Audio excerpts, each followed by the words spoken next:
Welcome to the Deep Dive.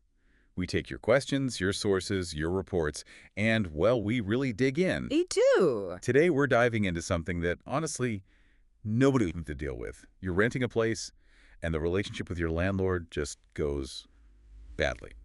Potentially really hostile. Yeah, renting should be straightforward, right? Find a place, feel safe. But when that feeling of security is threatened by the owner, it's incredibly stressful. Exactly. So for this deep dive, we're looking at a specific situation that you, our listeners, shared with us.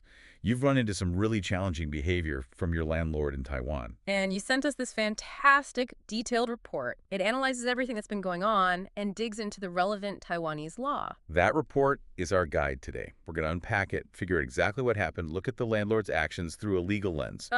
Clarify your rights as a tenant in this situation, and crucially, outline the steps the report suggests you can actually take. And really, while this is your specific story, it touches on things lots of tenants might worry about. You know, privacy, communication boundaries, what your rights actually are. Understanding the legal side of things here can make a huge difference. It's empowering. Absolutely. So let's start right there, like you suggested. Let's lay out the facts first. What actually happened here, according to the report? Okay, so the report starts with this one specific incident. You didn't go to work one day, your phone was off for a while, and you didn't answer the door right away. Seems pretty minor, right? A personal thing. Okay, yeah, sounds like a normal day off or maybe feeling unwell. How did the landlord react? Well, the reaction described in the report was intense. The landlord apparently sent a whole flood of messages. Flood, okay. Yeah, got really agitated, emotional on the phone, and then, alarmingly, started bringing up completely unrelated issues with previous tenants. Previous tenants, what does that have to do with anything? Exactly. The report says they mentioned really serious stuff, like accusing past tenants of drug use, even selling military weapons. Whoa, military weapons. From not answering the phone for a bit. That's a massive leap. It really is. And the report highlights that the landlords use these old stories to imply that you might be a problem tenant. Based on? Yeah. Nothing related to the current tenancy. Right. No basis reported. They also apparently complained about how hard it is being a landlord and basically suggested you should just pack up and leave. So a few minutes of silence turns into accusations, complaints, and get out. That sounds incredibly out of proportion. That's exactly how you felt, according to the report, that the landlord's response was excessive, maybe even paranoid, triggered by almost nothing. Okay, were there other incidents besides this one big emotional reaction? Yes. The report mentions another specific thing, your mail. What about the mail? The landlord apparently took 3 postal pickup notices, the slips you get to go collect a package, and just threw them on the ground outside your door. Threw them on the ground. Wow. Okay, that feels deliberately disrespectful, maybe even illegal. We'll get to that. But first, the rent.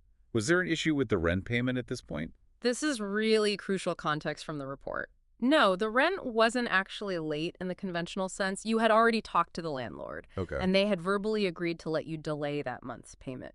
The agreement was you could pay it by the 10th of the next month. So there was an explicit agreement for a delay.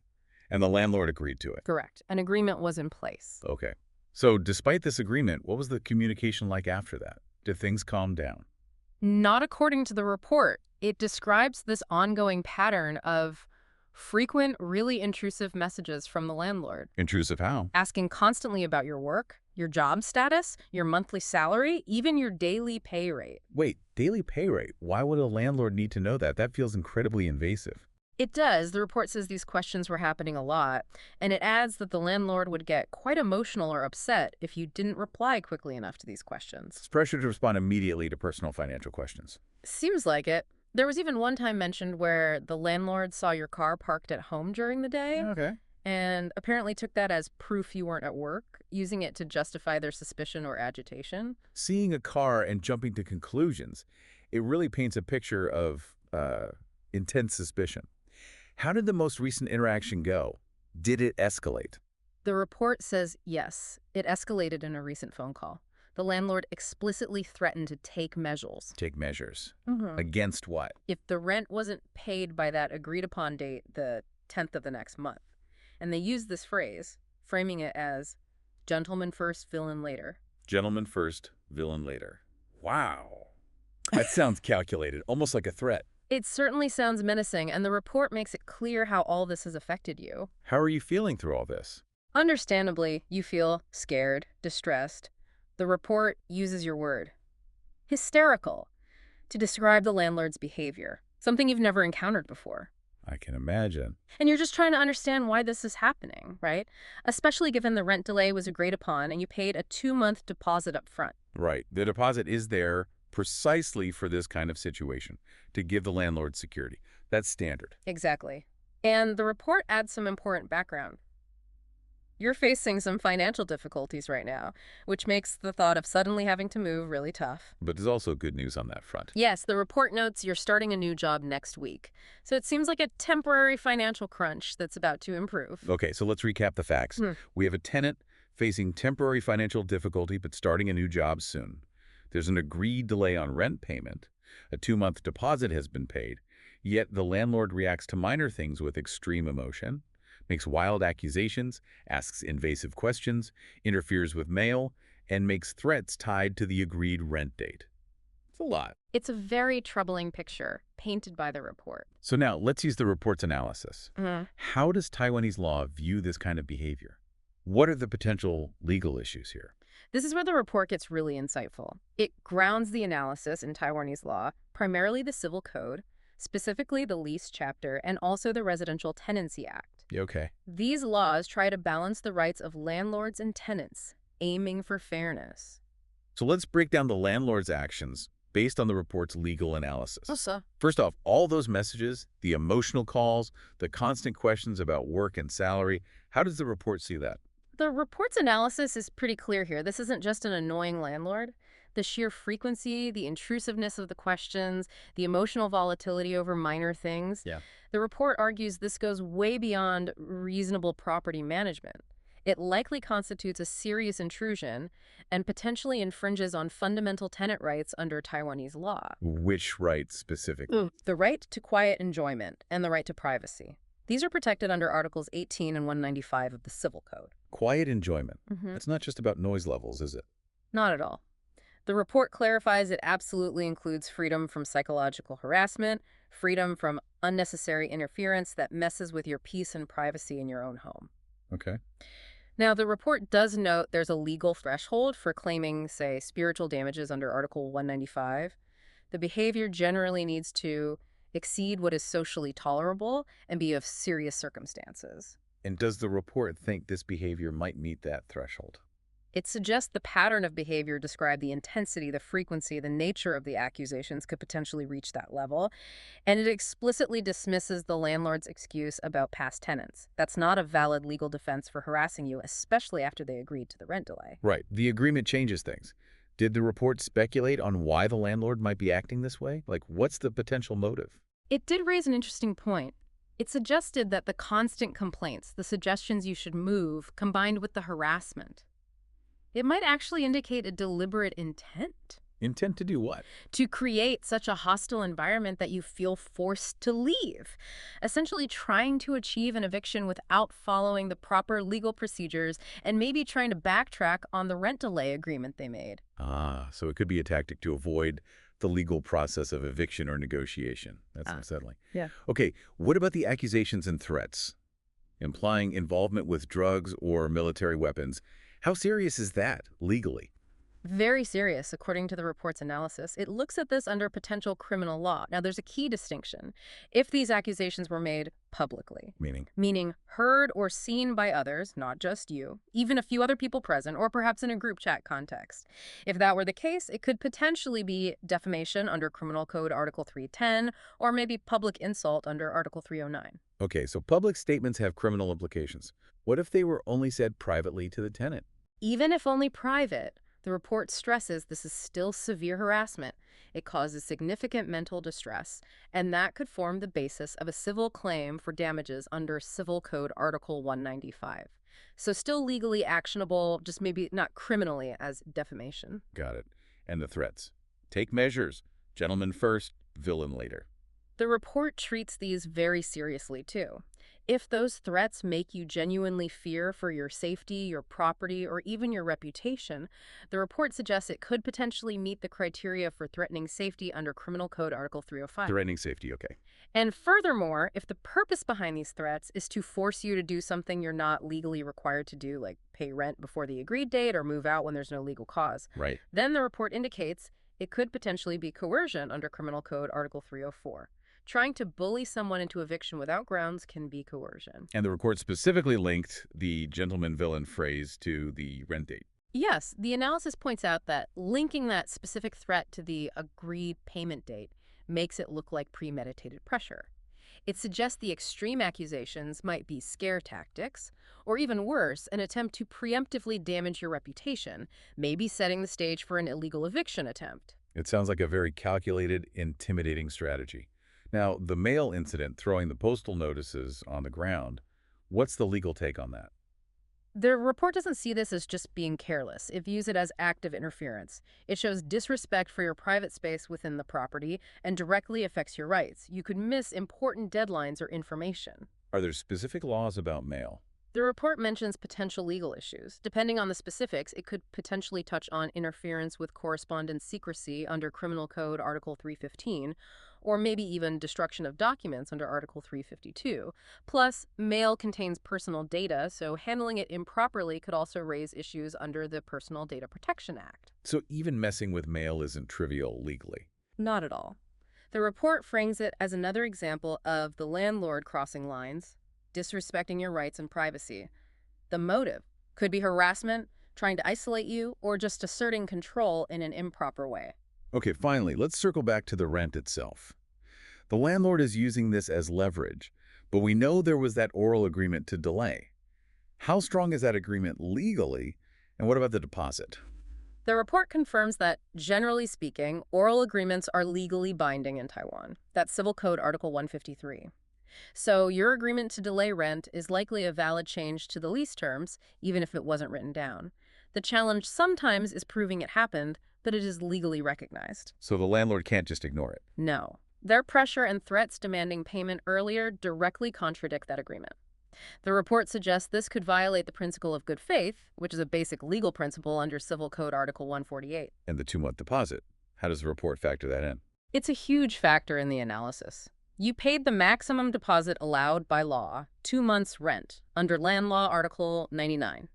The whole point of that deposit is to provide the landlord with security against exactly this kind of thing, a temporary rent delay or potential damages. So holding that much money makes the landlord's current pressure look highly unreasonable, according to the report. They have significant financial security already.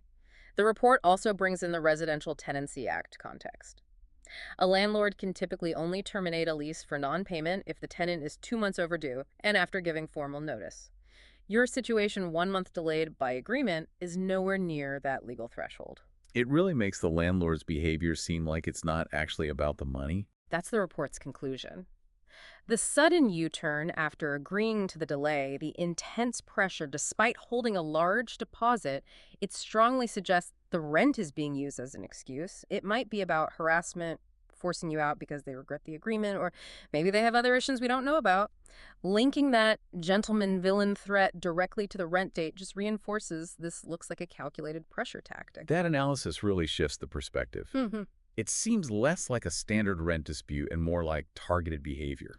Okay, so knowing all this, what does the report say about your rights and protections as the tenant here? What power do you actually hold?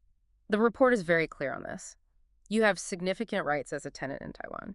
Fundamentally, the right to quiet enjoyment and the right to privacy, we talked about Civil Code Articles 18 and 195. Once you rent a place, the landlord's right to just barge into your life or space is very limited. Okay. The Residential Tenancy Act also adds layers of protection, sometimes treating it like a consumer relationship, bringing in the Consumer Protection Act. So I have a basic right to peace in my own rented home. Absolutely. And you're specifically protected from harassment, threats, and false accusations like those described. As we discussed, public accusations might lead to criminal charges like defamation, but even private harassment causing distress can lead to civil claims for damages under Civil Code Articles 184 and 195. And those threats. Threats meant to scare you or force you to do things against your will. The report indicates those could potentially fall under criminal laws like threatening safety or coercion. What about the rent agreement? The verbal one? Legally binding. According to the report and Civil Code Article 153, the landlord can't just unilaterally dismiss it. And again, that 2-month deposit strengthens your position immensely. It shows you've provided the legally required security, making their current pressure look very unreasonable. Okay, and the mail? Your mail is private. Period. The landlord interfering with it, throwing it out, handling it improperly, that's illegal and violates your rights. The report is clear on that. So the law definitely seems to offer protections here. Quiet enjoyment, privacy, freedom from threats, the validity of agreements, mail privacy. It's quite comprehensive. Mm-hmm. Now let's pivot to the practical side. What concrete steps does a report recommend you take? What can you actually do now? Okay, the report outlines several key strategies, but it starts with something absolutely fundamental. It calls it the bedrock for everything else: comprehensive evidence gathering. Right. Why is documentation so vital here? Because honestly, without solid proof, it often just becomes your word against theirs. The report really hammers this home. Strong evidence equals a strong position, whether you're negotiating, mediating, or, worst case, in court. So what kind of evidence are we talking about? Everything. Save every communication. Texts, emails, any social media messages, note the dates, the times. For phone calls, which often seem to be where the worst stuff happens. Yeah. The report says document them immediately after they happen. Write down the date, time, how long it lasted, exactly what the landlord said, especially the threats or accusations, their tone, and how it made you feel. That makes sense. What about recording calls? The report mentioned that earlier. It did, and it's a bit tricky legally, but the report notes that in Taiwan, recording a conversation you're part of is generally legal for self-protection, and that recording can be used as evidence. But there's a catch? Yes. The report strongly advises informing the other person you're recording at the start of the call. Just a simple, hey, just so we're both clear on what's said, I'm recording this call. That avoids potential legal arguments later. Okay, informing them is key. What else should be documented? Keep a detailed log, like a diary of incidents. Date, time, what happened, what was said or done, how you felt, were there any witnesses. For the mail incident, crucial detail: photograph the mail exactly where you found it on the ground before you pick it up. Then keep the actual notices. If anyone else saw or heard anything, note that down too. The report stresses you can't over-document here. Meticulous documentation is step one. Got it. How about communicating with the landlord going forward? Direct calls sound like a minefield. The report suggests shifting your communication strategy. If calls are abusive, maybe just don't pick up. Let them go to voicemail. If the landlord leaves messages, voicemails can be saved as evidence. Stick to text or email whenever possible so there's an automatic written record. Makes sense. And a really key recommendation from the report is to consider sending a certified letter. In Taiwan, it's called a kunjingxino. A certified letter. What's the purpose of that? It's powerful because it's formal and official. The post office keeps a record of the content and confirms delivery. The report explains its purpose. It's a formal warning. It puts your side of the story on record, reiterates the rent delay agreement, lists the harassment incidents, demands it stops, and states you'll seek further help if it doesn't. What should be in that letter, according to the report? Keep it factual, calm, but firm. State the agreed rent delay details. Summarize the harassment list dates. Specific actions like the accusations, the threats, the intrusive questions, the mail incident. Clearly state this behavior is causing distress and violating your rights. Quiet enjoyment, privacy. Demand it stops immediately. State you expect the rent agreement to be honored. And warn that if things don't change, you'll file official complaints or take legal action. Send it via registered mail. Keep your copies and the receipt. That sounds like a really solid way to draw a line in the sand and create an official record. Okay, what if that doesn't work, or what if you need help alongside that? Where can you turn for external assistance or mediation? The report highlights some excellent resources in Taiwan, many free or low cost, that you can use before thinking about court. First, because the Residential Tenancy Act often treats this as a consumer issue. Right. The Consumer Protection Act might apply. You can file a complaint with the National Consumer Protection Committee or local consumer centers. The report mentions the 1950 hotline as a starting point for consumer issues, including rental problems. Okay, consumer protection channels. Are there specific ones for rental disputes? Yes, absolutely. The report points to local government mediation. You have township or district mediation committees. Even better, there are county or city real estate dispute mediation committees. And the report notes something great. Mediation for residential lease disputes through these committees is often free under the Residential Tenancy Act. Free mediation specifically for renters. That's huge. It is. Local land administration bureaus also often handle these disputes, so there are dedicated government channels. What about getting actual legal advice if needed? The Legal Aid Foundation is crucial here. The report mentions they offer free legal consultations, and they specifically help with tenant issues. If you meet their financial criteria, you might even get a lawyer funded by them. Okay. Tenant rights groups are also mentioned, like the Sui Mama Foundation, known for providing advice and support. The key, the report suggests, is figuring out which channel might be best consumer protection or local government mediation, and using these often quicker, less adversarial routes first. So, plenty of options for support before needing lawyers in courtrooms. But speaking of court, what are the potential legal pathways the report discusses if things escalate that far? Civil and criminal. The report outlines both possibilities. On the civil side, you could potentially sue to enforce the rent delay agreement if the landlord ignores it. You could also sue for damages, including for the emotional distress, the spiritual damages caused by the severe harassment, privacy invasion, and disruption of your quiet enjoyment. That's based on Civil Code Articles 184 and 195. Could you get a court order to make them stop? Yes, the report mentions seeking an injunction, a court order demanding the landlord cease the harassing behavior.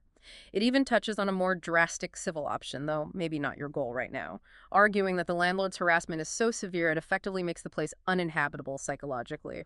Under the Residential Tenancy Act, that could potentially be grounds for you to terminate the lease early. Interesting. Okay, that's the civil side. What about criminal actions? Could the police get involved? Based on the report's analysis, potentially yes. You can file a complaint with the police as they handle criminal matters. Specific actions might be prosecutable. Like which ones? The threats, take measures, gentleman villain, if they cause genuine fear, might constitute threatening safety under Criminal Code Article 305. If the threats are clearly intended to force you to pay early or move out against your will, that could potentially be coercion, Article 304. And if those wild accusations about drugs or weapons were made publicly, Or the public aspect. then defamation or public insult, Articles 309 and 310, might apply. So some of this behavior could actually cross the line into criminal offenses, not just a civil disagreement. That's what the report's analysis suggests is possible.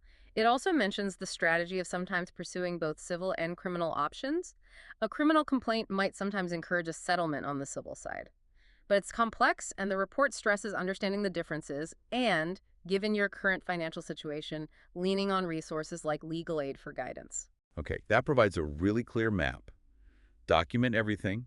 Communicate strategically, perhaps via certified letter, seek help through mediation or consumer channels, and understand the potential civil and criminal legal options if needed. We've covered the distressing facts, the legal breakdown, your rights, and the potential action steps from your report. Yeah, and to quickly summarize the report's core message, you as a tenant in Taiwan have clear rights, privacy, peace, freedom from threats, respect for agreements. The landlord's behavior described here potentially violates multiple laws, both civil and maybe even criminal. And the absolute priority, as the report emphasizes, needs to be your safety and well-being through this. Absolutely. But knowledge is power here. Taking action, starting with that meticulous evidence gathering and maybe that certified letter, are vital first steps. And you have these options the report lays out: mediation, official channels, potential legal action.